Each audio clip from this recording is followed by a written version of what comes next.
গতানুগতিক জীবনযাত্রার ঘুম ভাঙিয়ে ধুলোর ধ্বজা উড়িয়ে ছুটে আসে সে। আগে আগে তাকে পথ দেখিয়ে চলে বিদ্যুৎ, তীব্র তার হাসির ছটায়।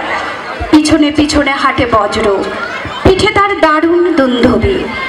দেখি আকাশে জ্বলে আগুন, রোদের চাপাকলিতে লাগে রক্ত জবার রং। হাওয়ায় নড়ে চড়ে ওঠে ঘূর্ণি, মজা নদীর মজ্জায় পাকিয়ে ওঠে সিঁদুরে ঢেউ, শিউরে ওঠে বন। সারা ভুবন জুড়ে লাগে চঞ্চলতা। এই বৈশাখের মতোই রবি ঠাকুরের জন্ম।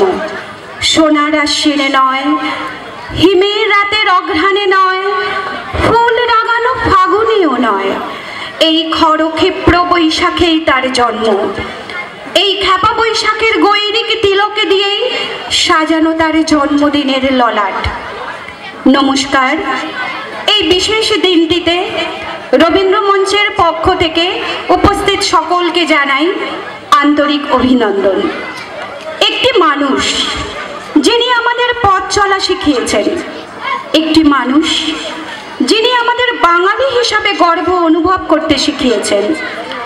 এলোমেলো বর্ণগুলি যখন কঠিন লাগত তখন তিনি বলেছিলেন, ছোট খোকা বলে অওয়া, সেখানে সে কথা কওয়া। সহজভাবে সহজ পাঠের মাধ্যমে সেই যে বাঙালি জাতি পথ চলতে শুরু করেছে, যার গান কবিতা শুনে বড় হয়েছে, তিনি আমাদের প্রাণের রবি, প্রাণের কবি, কবিগুরু রবীন্দ্রনাথ ঠাকুর। আজ 25শে বৈশাখ, আজ তার জন্মদিন। আপনাদের সার্থক সহযোগিতায় আজকের এই বিশেষ মুহূর্তটি হয়ে উঠুক আরো আলোকিত, আরো মুখরিত।